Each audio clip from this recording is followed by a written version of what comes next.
Parties का थोड़ा सा जिक्र कर लेते हैं। रेणु जी, ये जो टिपरा मोथा पार्टी है, अभी थोड़ी देर पहले 11 पर थी, घट के 10 पर हुई, अब घट के जो है 9 पर आ गई है। इस पार्टी का भविष्य आप इस रुझान के स्तर पर आप कैसे देख रही हैं? क्योंकि जब प्रद्युत देव बर्मन से इंडिया टीवी पर हमने चर्चा की थी तो उन्होंने ये कहा था कि जो हमारे रीजनल इश्यूज को आगे लेकर जाएगा हम उनके साथ खड़े होने का सोच सकते हैं, वो इतने कॉन्फिडेंट थे। लेकिन अब जितनी सीटें उनके पास आती दिखाई दे रही हैं तो वो तो मुख्य विपक्षी दल भी लग नहीं रहा है कि वो रह पाएंगे, क्योंकि कांग्रेस अपने सहयोगियों के साथ 15 पर दिखाई दे रही है। अब ऐसे में इस पार्टी का भविष्य आप अगले 5 साल बाद या फिर आगामी लोकसभा चुनावों में किस तरीके से देख रही हैं? देखिए, जिस तरह से रीजनल पार्टीज अपने आप को स्थापित कर रही हैं कई प्रदेशों में, क्योंकि जो एस्पिरेशंस है लोगों के, वो मेरे ख्याल में नेशनल की जगह रीजनल पार्टीज ही ज़्यादा फुलफिल कर सकते हैं। तो इस सिचुएशन में जो नई पार्टी बन के आई है, अब डिपेंड करता है कि ये परम्यूटेशंस और कॉम्बिनेशंस में किसके साथ जाते हैं। क्या ये अपना अलग आइडेंटिटी बना के लोगों के लिए काम करते हैं या जल्दबाजी में पावर में आने के लिए अलायंस कर लेते हैं? क्योंकि बीजेपी जिस तरह से रिसोर्सेज फेंकती है और जिस तरह से वो एमएलएस को खरीदती है और करती है, तो बहुत मुश्किल हो जाता है स्मॉल प्लेयर्स के लिए कि अपने आप को इंटैक्ट रखने के लिए। तो इस सिचुएशन में क्या ये अपने एमएलएस को रख पाएंगे? क्या ये किसी और पार्टी के साथ जाएंगे? इनका एक स्टेटमेंट आपको बताना चाहता हूं। इन्होंने यहां तक अपना स्टेटमेंट दिया था कि क्या केवल बीजेपी औरों के एमएलए खरीद सकती है? हम बीजेपी के एमएलए खरीदेंगे जरूरत पड़ेगी तो। इन्होंने कहा मैं अपना महल बेच दूंगा, जरूरत पड़ेगी मैं अपना महल बेच दूंगा, लेकिन मैं एमएलए लेके आऊंगा। देखिए, कहने से बहुत अच्छा लगता है, पर ये एक्चुअल रियलिटी है नहीं। क्या वो compete कर पाएंगे बीजेपी को इन टर्म्स ऑफ रिसोर्सेज? बहुत मुश्किल है मेरे ख्याल में, क्योंकि बीजेपी सिर्फ पैसा नहीं, उनके पास और भी हथियार हैं जिससे कि वो अपने ओपोनेंट्स को और भी अपने हथियार साथ कौन से हैं? अब मैं उसको एलेबोरेट कर सकती हूँ। उनके पास ईडी है, उनके पास इनकम टैक्स है, सीबीआई है, बहुत सारी, हम देखा बहुत सारे प्रदेशों में ये सब चल रहा है, कैसे कैसे ऑपोजिशन लीडर्स पे प्रेशर डाला जाता है। एमएलए तो बेचारे बहुत ज़्यादा रेजिस्ट नहीं कर पाते इन चीज़ों पे। करप्शन इतना है नॉर्थ ईस्ट में कि मेरे को लगता है कि वहाँ पर एक स्वच्छ राजनीति होने के लिए बहुत समय लगेगा। उसमें पॉलिटिकल पार्टीज के जो लीडर्स हैं उनका भी एक रोल होगा, पर ऐसा भी कुछ दिखता नहीं है। रीजनल पार्टीज के जिस रोल की आप बात करें संजीव जी, रीजनल पार्टीज का रोल मैं क्षेत्रवार पूछ लेती हूँ। सबसे पहले त्रिपुरा में रीजनल पार्टी का रोल। देखिए, डेफिनेटली एक फ्रेश ताज़ी हवा के झोंके की तरह आए थे। राज परिवार से आते हैं, यंग पॉपुलर चेहरा है, अच्छी प्रेजेंस है, अच्छा बोलते हैं। महल का हर जगह ही देश में अभी भी एक भूमिका रहती है राजनीति में, लेकिन इनके आगे का भविष्य क्या है अगर ये रिजल्ट पे रहते हैं तो बहुत सारी बातों में निर्भर करता है। देखिए, हम दोनों तरह के उदाहरण विगत में देख चुके हैं अलग अलग राज्यों में।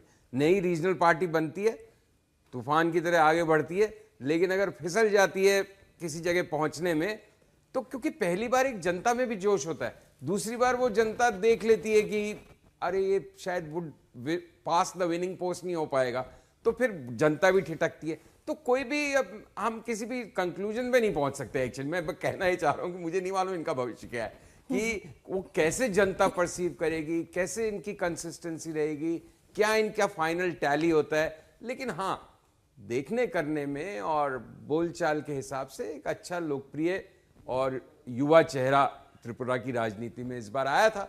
अब वो आगे क्या होता है मुझे कोई संजीव जी, एक्चुअली जो वहां दोनों रीजनल पार्टी, एक बीजेपी के साथ है और एक जो अभी ये तटस्थ खड़े हुए हैं, दोनों एक ही प्लैंक पर आए। दोनों टिपरा लैंड के प्लैंक पर ही आए, इंडिजिनियस पॉपुलेशन के प्लैंक पर ही आए थे। आईपीटीएफ ने ये माना गया कि उन्होंने उस पर अपने स्टैंड को कुछ डाइल्यूट किया, इसीलिए इनके पीछे लोग इस बार गए।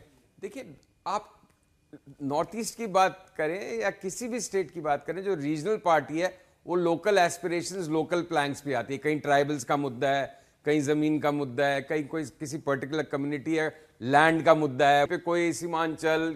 तो एक रीजनल पार्टीज का एक हमेशा संकुचित तो बोलना गलत होगा, लेकिन उनका एक बड़ा फोकस्ड अप्रोच होता है कि हम इस थॉट को, इस सोच को, इस आइडियोलॉजी को, इस ग्रुप को रिप्रेजेंट कर रहे हैं, उनका प्रतिनिधित्व कर रहे हैं, तो वो उसी को लेके लड़ते हैं, उसी को लेके आगे बढ़ते हैं और उसी में कई बार लेकिन जीतते सर हैं ये कई बार, कितनी शहीद प्रैक्टिकल होते हैं। अप्रोच होती है? रमी जी आप बताइए कितनी प्रैक्टिकल अप्रोच है? एक ऐसा स्टेट जो ना क्षेत्रफल में बहुत ज्यादा बड़ा है, आबादी के लिहाज से अगर हम देखें तो इन तीनों राज्यों की कुल मिलाकर जितनी वोटिंग आबादी थी उतनी तो उत्तर प्रदेश के किसी शहर की आबादी उससे ज्यादा होती है। तो ऐसे में ग्रेटर त्रिपुरा लैंड एक राज्य में एक और राज्य निकालना ये प्रैक्टिकली कितना ठीक है? प्रैक्टिकली तो बिल्कुल ठीक नहीं है, because may be voting power इतना नहीं है नॉर्थ ईस्ट में, मगर स्ट्रेटेजिक पावर है। This is a very strategic, ये फ्रंटियर जो आप देख रहे हैं, हम नॉर्थ वेस्टर्न फ्रंटियर की बातें करते हैं, नॉर्थ वेस्टर्न फ्रंटियर में भी ओनली है पाकिस्तान। यू नो यहाँ देखिए आपके पास म्यांमार है, बांग्लादेश है, चाइना है, एंड ये बॉर्डर्स सील नहीं किए जा सकते हैं। यू नो तो जो पार्टी आइडियली जिस पार्टी को यहाँ आना चाहिए शुड बी अ पार्टी जिसका वेरी क्लियर मैंडेट हो ऑन नेशनल सिक्योरिटी। आधे प्रॉब्लम्स किस लिए हुए हैं? इलीगल माइग्रेशन, त्रिपुरा में भी सेम प्रॉब्लम है, नागालैंड में भी सेम प्रॉब्लम है, यू नो ये प्रॉब्लम्स मेघालय में भी आए तो हैं। ऐसे में तो जो सरकार केंद्र में राज कर रही है उसके लिए ऐसे बॉर्डर इश्यूज मैनेज करना ज्यादा आसान है अगर वो उन स्टेट्स में अपनी सरकार बना पाती है तो। करेक्ट, एब्सोल्युटली, बिल्कुल आसान है। प्लस अलग पॉलिसीज भी होती हैं which assist this sort of defence mechanism.